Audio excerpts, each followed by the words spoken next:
Ellen Road today, Leeds in action against Manchester City. Manchester City beating Leeds by 3-1 in the end. They had so many chances in the first half, but in the end it was Rodri who made it 1-0 just before the break. Then the brace for Erling Haaland will make it 3. We saw Leeds get one back, but in the end it is City who take all 3 points, which means they close the gap on Arsenal once again to 5 at the top of the table. Job done? Yeah, actually, I have to concede you were right the other day. Wow. When who was it? Might have actually been you. This is a first. I'm not going to lie to you. No.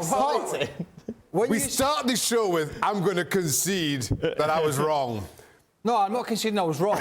It's conceding that I was right. I never contributed. I'm conceding the statement you made, and maybe you, about this Boxing Day fixture list, or Boxing Day holiday period fixture list was going to be a bit of a non-event. Yeah. And I think we talked about the games yesterday, which were pretty easy. And this was the same. I mean, the fact that it was 3-1 was only because, you know, in the first half in particular, once again, Jack Grealish, we're talking about end product, even though he got better in the second half. And Erling Haaland individually could have won this game on his own with 4 or 5, even though he got a brace. Should have had easily, I'll give him 4, probably 5. So still blowing the cobwebs off. And I suppose that gave Leeds a little bit of impetus. When Gelhardt came on, he could have scored, and they had a couple of free kicks, and that was the only downside really. But yeah, I mean, from the first minute when Haaland had the chance with the Ake ball over the top, at no point did I think any of these games were actually in doubt. Yeah. I totally agree. Listen, the only surprising thing in this game, or surprising things, were that Leeds were that disappointing. I thought they were really poor at home, and that at 44 minutes it was still 0-0. Even with some shaky moments defensively, still winning. We saw United winning yesterday. We saw City. I agree with the boys, never really in doubt tonight. They could easily have scored 4 or 5, maybe even 6. Through the whole game, and you know, Spurs maybe, but Spurs don't start well. They never start well, so then they always have so much to come back into that. Obviously, it cost them at times. But yeah, it was pretty fairly straightforward sort of Boxing Day, and then a couple of days after in the Premier League, really. Erling Haaland stats time then, of course. He made it 20 goals, 20 Premier League goals already this season in just 14 matches. It's the first person in Premier League history to score 24 January. He's on pace to score 52 Premier League goals. The current record is 34. He's outscored 9 Premier League teams this season, including Chelsea. And if the season was to stop now, on 5 previous campaigns, he would have already won the Golden Boot. And he said afterwards, he agreed with you afterwards. He said, "I'm disappointed. I should have got 4 or 5." I don't think he's going. I don't think he's going to get 52. I mean, it could happen. I just don't think it will continue to go at that pace. There's a lot stronger teams to be played. Right. Albeit, you know, he easily could bully. Yeah, even if I play Newcastle at Botman and a Shah, that's going to be a great matchup. They're two excellent centre halves in great form. That's a fantastic back four. There are so many other fights to be had. But yeah, I said to you at the Liverpool game in the Carabao Cup, I said he looks like he needs to get the cobwebs off. Yes. And even though he got 2, he looked like it again. I mean, the one he had in the first half, the brilliant little ball from De Bruyne, and he's let it run across him a little bit, but he's so intent in getting it on his left foot, and we're being sort of hypercritical here. He's so intent in getting it on his left foot, it's the wrong choice. He has to let it run across his body onto his right. The defender then doesn't get near him, and he's got a cleaner strike to get away.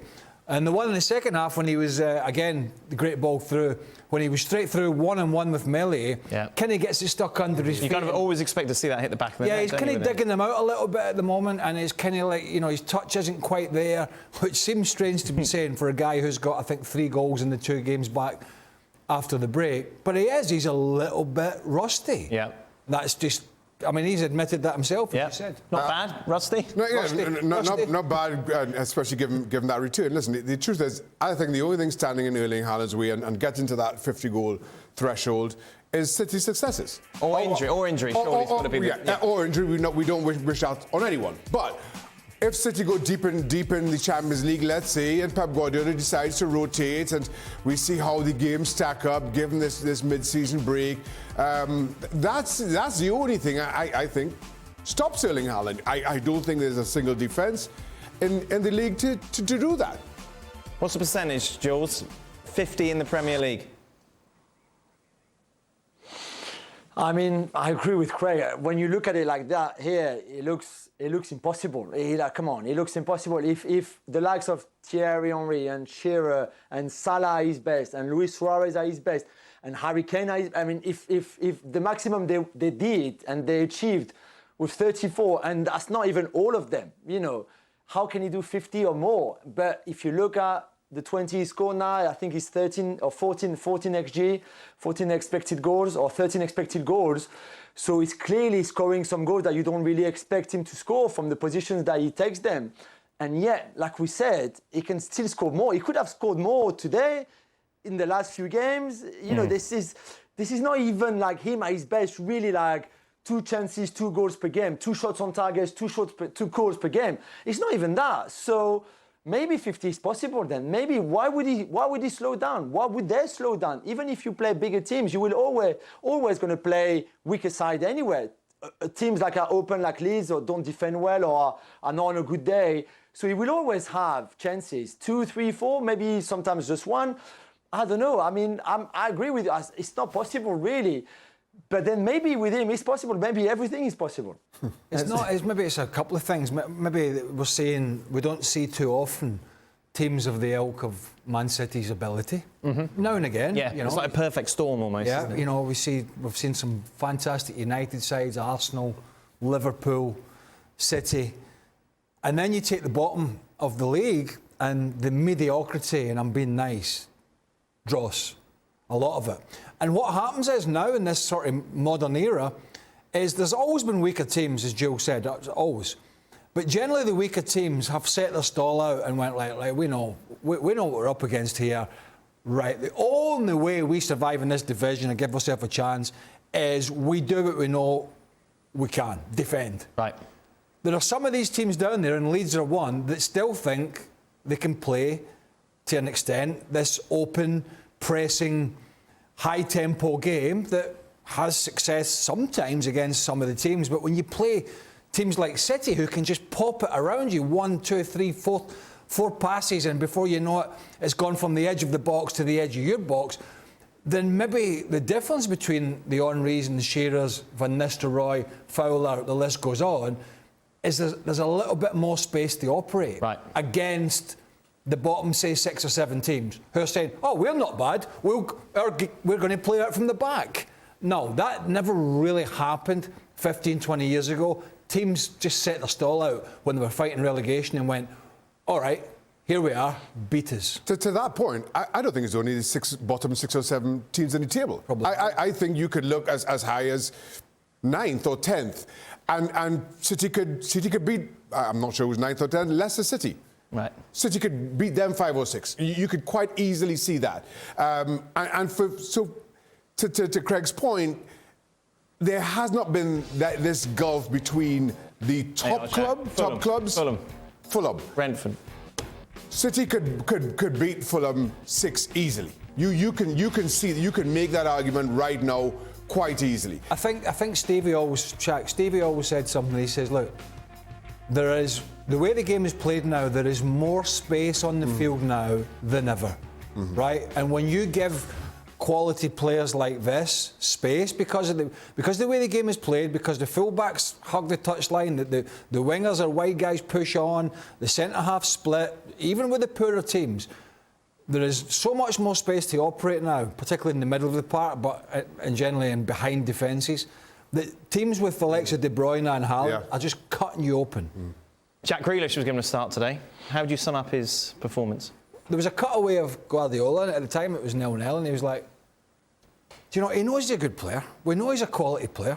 We know he's got a talent, but I'll continue to say it. Generally, Mahrez, Foden, De Bruyne, all these guys, Sterling when he was there, had something up their sleeve at the end of the day. Right. He needs to do that more. I think it's 2 league goals in the calendar year, I heard somebody say on the broadcast. Although it got better in the second half, and it was a lovely steal from the square ball, and then they set up for Haaland, and then obviously he had 2 assists. But I think as a general rule of thumb, he needs to be better in the final third. How does he get better in the final third?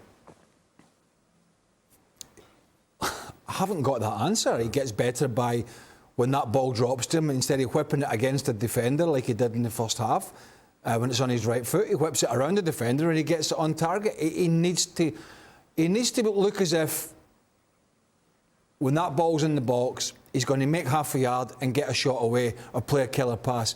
I never feel that he's going to do that. So he was okay today, got better. But I think that's a big Achilles heel for him. I'm not a great Grealish fan, certainly since his arrival at City. And to your question, how does he get better? It's been, what, 18 months now? I mean, there were a lot of comparisons between Grealish and Mahrez, and when Mahrez moved from Leicester, he had to spend some time on the bench, but he figured it out really quickly. It's been 18 months now, and we're still having that same discussion around Jack Grealish. Even when he gets things right, the assist for the Haaland goal, I thought was a little bit under hit. And Haaland gets onto it and makes easy work at the finish. But at that level of the game, you should be so much better. And if we're still having the same conversation now that we were having about Jack Grealish in August of 2021, I'm not sure that even Pep Guardiola has the answer as to how you make him better.